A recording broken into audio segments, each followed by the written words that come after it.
یہ شہادت گاہ الفت میں قدم رکھنا ہے. لوگ آسان سمجھتے ہیں مسلمان ہونا ہے جی.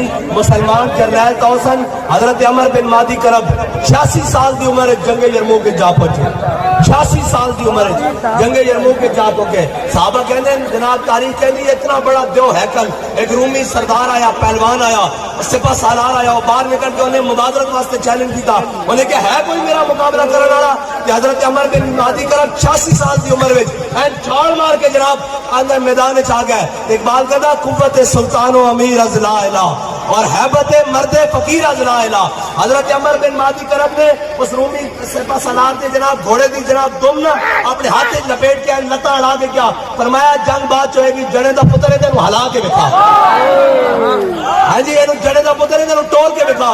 اور جناب صحابہ کہتے ہیں انہوں جوڑا بھی بڑا دیو ہیکل سی, وہ گھوڑے دا دم نہ پڑ سکیا. حضرت عمر بن مادی کرب نے اس نو بڑھ کے اتنے رکھ دیتا.